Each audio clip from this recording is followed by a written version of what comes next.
50 साल पुराना जादूगर जो लड़का को लड़की बनाएगा और लड़की को लड़का बनाएगा।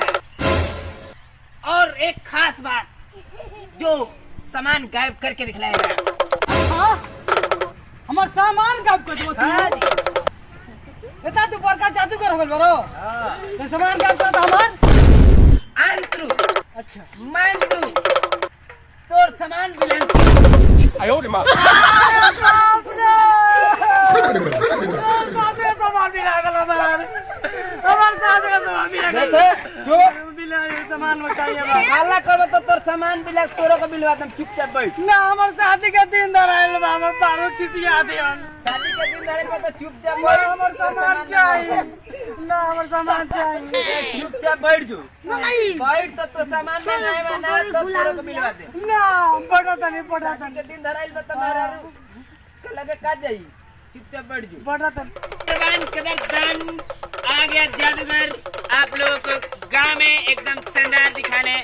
ऐसा जादूगर कोई नहीं दिखाएगा, एकदम एक से एक जादू दिखाएगा जो लड़का को लड़की बनाएगा और लड़की को लड़का बनाएगा। 5 का 10 बनाएगा, 10 का 20 बनाएगा। जादूगर आ गया बंगाल से चल कर रहे हैं आप लोगों के गाँव में।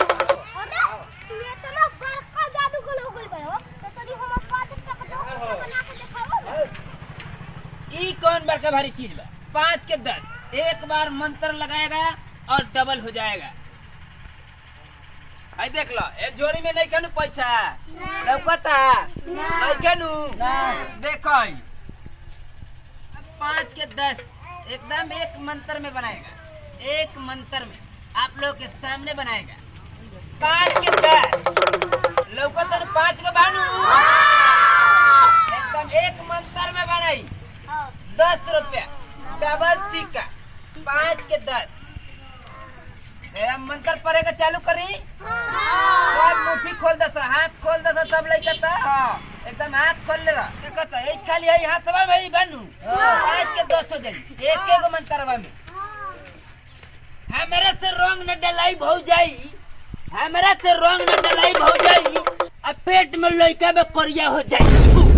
देखा दूगो हो गए आखिया से फाड़ एक खाली मोटरिया में आए एकदम भैया।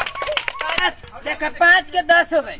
आई लेके जा खूब माई से कहिए कि मसाला पीस के मछली बनाओ, लेके जा।